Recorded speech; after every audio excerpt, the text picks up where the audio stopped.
So this video is going to be about wire repair. I'm going to go over the real basic wire repair with a butt connectors and a splice connector. Then I'm going to go over soldering, and then after we go over the wire repair, I have a video that will be attached to this video about repairing a refrigerator. So my refrigerator went out recently on the deli drawer, so that will be what I'll finish with. So I have some basic wire here. I like to work with like 18 gauge, okay? So here's some 18 gauge right here. The easiest one to splice two wires to is a splice connector. So if you look, there's a empty hole and then a solid hole. And then, so the empty hole, the one that goes through, would be what you're trying to, like, maybe rob a power wire or ground wire. And then let's use a red lead, okay? And I don't want to use any of the, because you don't have to have it stripped for this. You don't have to have the insulator stripped off of the conductor here, the copper wires. So let's say whatever this is, power, ground, or some kind of signal, and you want to splice it and send it somewhere else, you just stick this in here like this. You take a pair of pliers right here, and you just crimp it.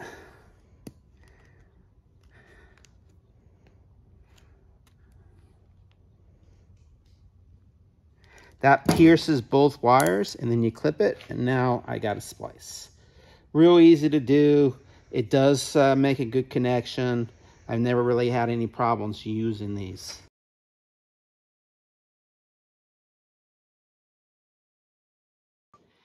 Okay, so the mistake everyone makes, for one, there's a metal casing inside and then two collars. You don't want to crimp on the collar right here. You want to crimp just inside the collar, and you want to crimp on the same color dot that the thickness of the wire you're doing. So this would be for 12 to 10 gauge wire, and you would crimp here and you add another wire and crimp on this side, right inside the collar, never on the collar, because you want to crimp where the metal tang is. Let's go ahead and use like an 18 gauge wire. I could tell that like this is an 18 gauge wire because I could put it inside the hole here. I'm going to strip off a little bit and pull. Okay, and then I took a little too much off, so, and I'm going to talk about what is appropriate. So I always tell my students, and you can give these little twists, when you strip it, you want to strip it the length of your pinky fingernail, okay? Right about there, you know. So it could be, it's just an estimate, but your pinky fingernail is perfect. So then I could go ahead and put this in. That wire now is not starting at the copper wire is starting right at the base of the collar here. So now I go ahead and I'm going to use the blue crimper right here, which is for 18 or 16 gauge to 14 gauge wire. So I'm actually think that I was doing a 16 gauge because the 18 was a little bit tight. And you crimp that, and it crimps it perfectly for that gauge wire. Okay, so then I can take this wire that we put the splice on, and I can go ahead and strip that. So this one's probably is 18. Again, the length of your fingernail, twist, pull. Perfect. And now I could take this, twist it in here, put this inside my butt, and these are called butt connectors, okay? So I'm going to put this now inside here. Slide it in. And then I like having the crimps the same direction. Right inside the collar, squeeze. And now that wire is connected to these two wires, okay? I'm not going to go with the 10 to 12 gauge, and then this is a smaller gauge, okay? So this is an 18 to 22. Notice the color dictates what gauge wire it is. And the lower the number, the thicker the wire, the higher the number, the thinner the wire, okay? And wire could get even smaller than 22 gauge, okay? All right, so what I do want to do is I want to show you, this is the better type of a butt connector, and this is a heat shrink butt connector, okay? So I could take two, and I'm going to get it like, and these are definitely somewhere between 18 and 22 gauge. You have a little hole here, by the way, and we could go right here and you could figure it out. Okay, so yeah, so it looks like it's definitely about a 22 gauge wire here. So I'm gonna go, well, I'll go with an 18. It's okay to go a little bit thicker and then work your way down. Strip that, pull it, again, perfect. Take this, put it here, twist, pull, perfect. Now I'm gonna put this inside here and I'm gonna twist that wire up. Put that in there, and this one you could actually see the wire go inside the metal tube inside, and you don't want to have a wire fold down like that. You want it to go straight in, and there we go. Okay, you see how we're in there. So now this is red, so I'm going to use the red crimp. I'm going to crimp it here, and then I'm going to crimp it here. That wire is now connected, but the beautiful part is this is heat shrink. So get a heat gun, and I can go ahead and get that straight, get that to shrink under the wire.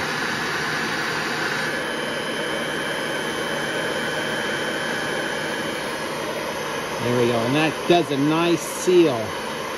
This is the better way to use butt connectors. If you really want your butt connector to last, you need to use some kind of heat shrink. And these butt connectors with the heat shrink, they're awesome because they actually seal it and you don't get the rust that you normally would.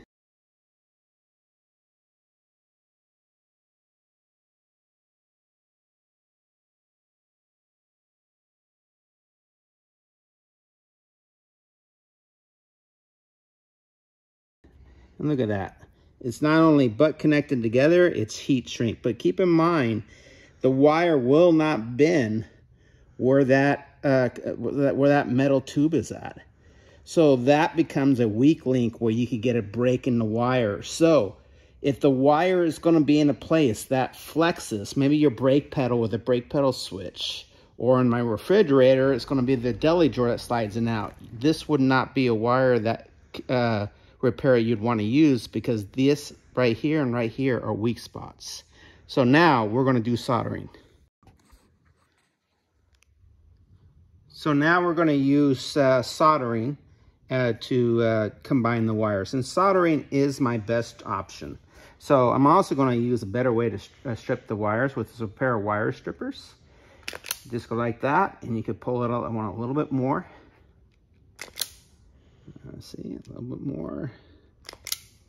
There we go. Perfect. And then I'm going to go ahead and grab another one. You could adjust the tension with this knob if it's not stripping. Okay, let's see. A little more.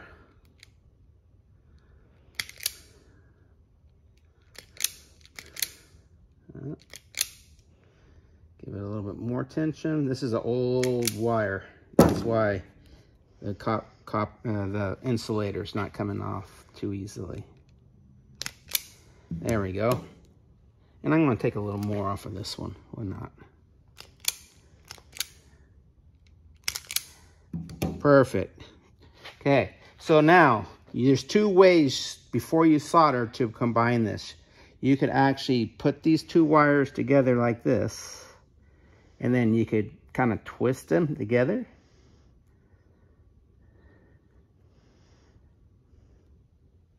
And then you could solder that with solder, okay? The other way to do it is to hold them up, pull these straight, make an X, and then fold these around each other. This is the way I like to do it, because it definitely makes a little bit of a knot, and you have less exposed wire when you do this, okay? You do want to get it as tight as possible. So it makes a nice little knot, okay? Now I'm going to get my gun. You could clean the tip with a damp sponge. Sometimes if they're really bad, you could take a file. And these are just cheap Harbor Freight soldering guns that we use at the high school. They're better guns. A butane soldering gun. There's a trigger soldering gun. These are really cheap, okay? After you clean it, you want to tint it. So you want to take something solder, and you want to get some solder on there and get it tinted. Once you get it tinted, leave it on the wire. So some guys like to lift up to the wire.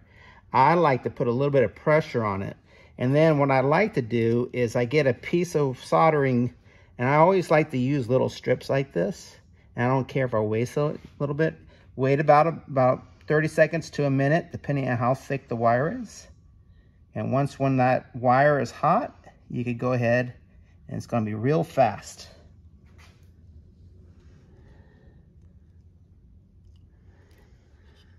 Put the soldering gun back on the stand, and you could see the solder melted all the way through that wire. It's not like what I call an eggshell solder. So eggshell solder would only be on the outside. The wire acted like the sponge and soaked that solder in. So now I could take my finger, and this is the test that we always do with the kids. We have the student grab it with his finger wrap, I grab it with mine, and you try to pull that apart, and you're not going to be able to pull that apart. It is solid. So now we're ready for our heat shrink. Get a little piece of heat shrink on here.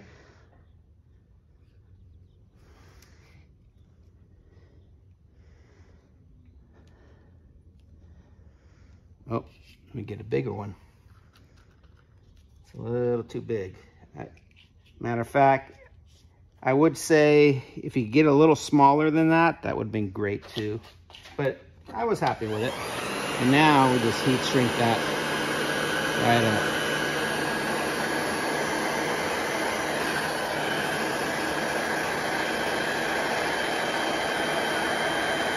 And you want to get it to where there's no air gap on that heat shrink with the wire.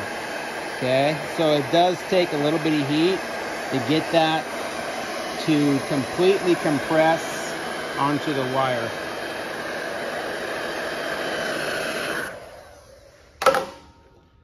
And there we go.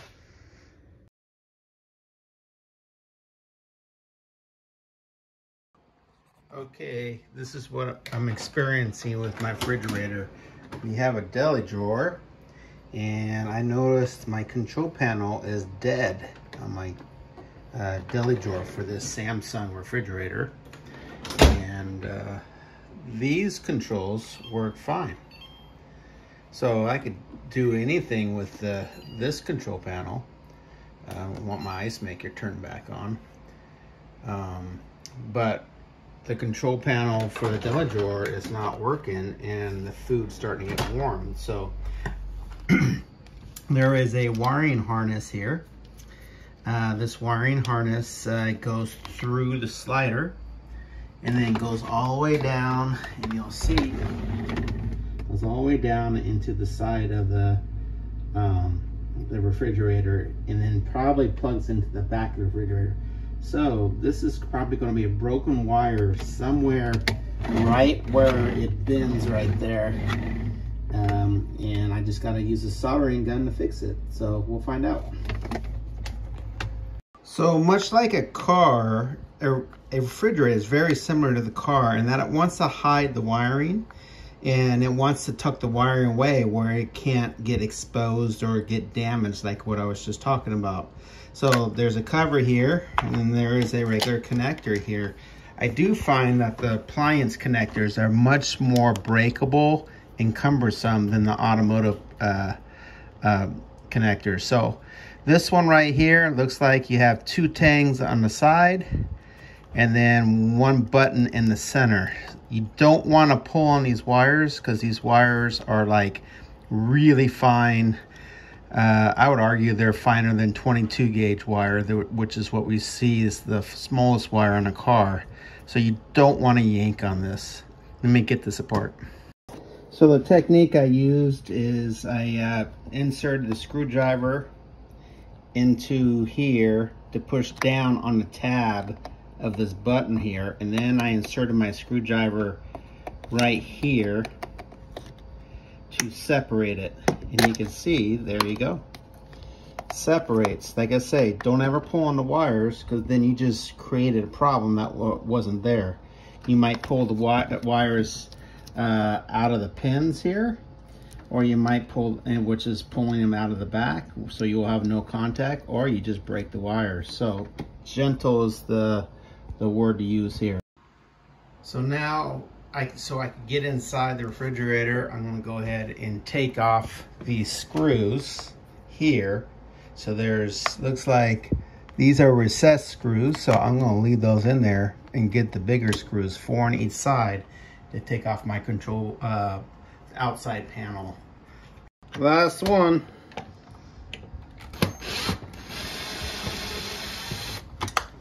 Here is the harness that I was talking about. Let's just start pulling this out. There is a little like bearing right here that keeps it from rubbing on the track down here. But then when I pull this out, there is my wiring problem right there. See that? That wire got pinched, and when that wire got pinched, it killed the control panel. So now it's a soldering job. Let's take off this little bearing cup right here, and then we'll split the wire, figure out which one is broken, and only fix that one. So all we had to do to take this off is we just needed to get it, these were the hinges right here, rotate this around, and then these were the latches, and I inserted my screwdriver in there and was able to pull this apart. Okay, and I don't like this. After I pull that off, look at that. This is all bad right here. So let's take a razor blade and peel this protective sheath off. We'll use electrical tape to fix it, to reseal it after we repair it. I was having a hard time cutting through the lining, the outer lining that protects the wire, because of that fiberglass cloth or whatever it is. So I took out this one screw and then pulled not the shelf, but the roller assembly, and lo and behold, there is a connector right here that I could take this whole harness and repair it on a bench. To separate this, I took my screwdriver and I pulled this little ridge up a little higher, because that ridge goes over this little bump right here. Okay, so when I lifted this ridge up using my screwdriver tip, I was able to pull apart. All right, so this wire had 2 breaks in it, so I put a solder spot there, a solder spot here, using really thin 3/32 flux core rosin solder, and with my cheap Harbor Freight soldering gun, I put those 2 things in, and then we put the heat shrink on beforehand. I did try to put on a smaller heat shrink. So anyways, the heat shrink, I had to go with a little larger, and then we'll cover it with the heat shrink, and then we'll continue with the others. Another Harbor Freight tool, and we're just gonna go right here on the heat shrink, shrink that heat shrink up.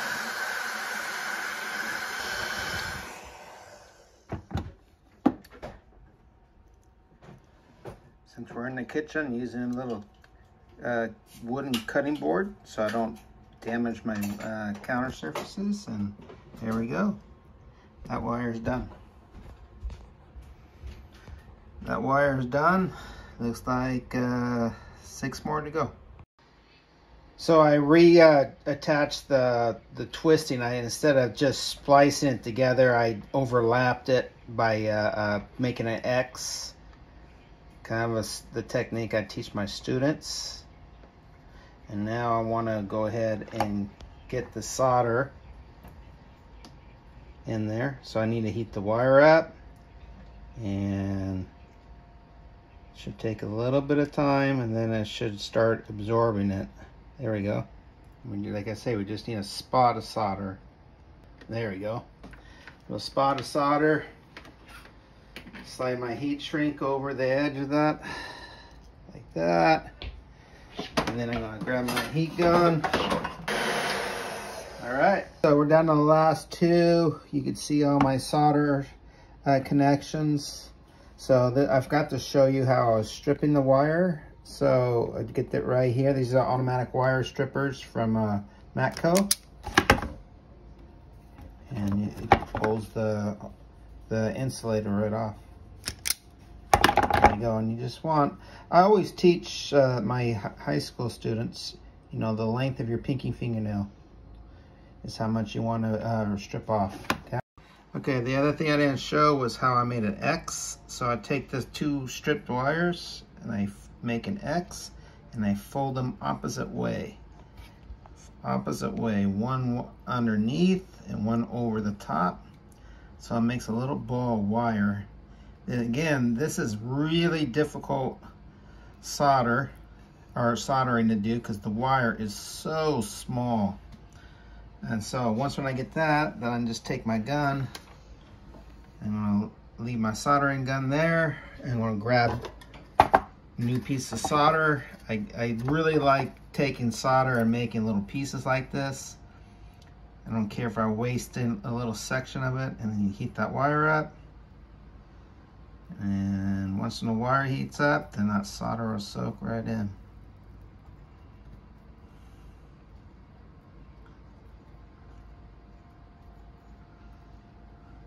There we go. Last one. And stupid me, I forgot to put the heat shrink on when I did that solder right there. So now I gotta cover that one with electrical tape. That one is perfect. Much better than the last one.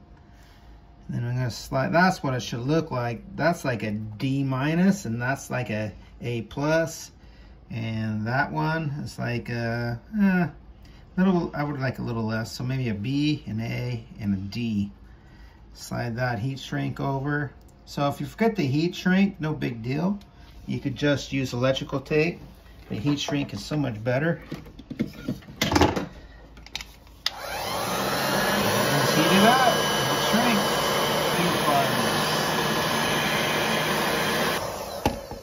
So like I say, I forgot to do 2 heat shrinks. So those now have to be electrical taped. And that just happens in life. Okay.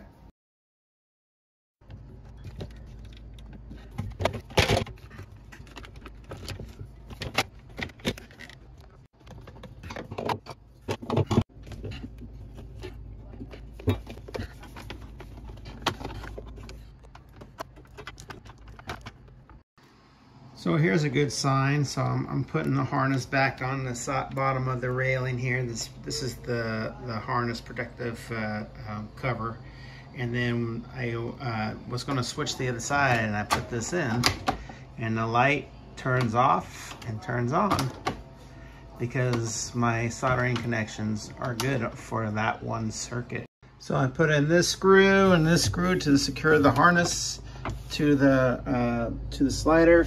Here's where our problem was. So my soldering is right here where it comes out of the protective loom. And you can see right here, I used the regular masking tape for painting because my electrical tape was a little too tacky for my comfort level. So I put this on just to give it a little bit more less tackiness and more protection. And you can see how the movement of opening and closing your doors led to those wires breaking. And it's the same thing with a car. If you have bad motor mounts, those bad motor mounts are going to cause your engine to move like a lot, and that's going to cause your wiring harnesses to break. So I'm going to go ahead and hook up my connector to my panel now. And look at that. Look at that. Wow. All fixed. Now, last two steps is to put the 8 bolts that attach this, which are right here, and then put my tray in, and then I can put the food back in. All right, we're gonna put the tray back in. It locks in these little tabs right here, and my buttons work now. I'm gonna get it cold, and then my light turns off when you push it on, but better yet, the light to the freezer wasn't working, and I noticed that about 3 months ago, and then the control panel stopped working. So now we have a light for the freezer, a light for the deli drawer, and our buttons work. Every screw that I took out was put back in. I believe in using everything that you remove.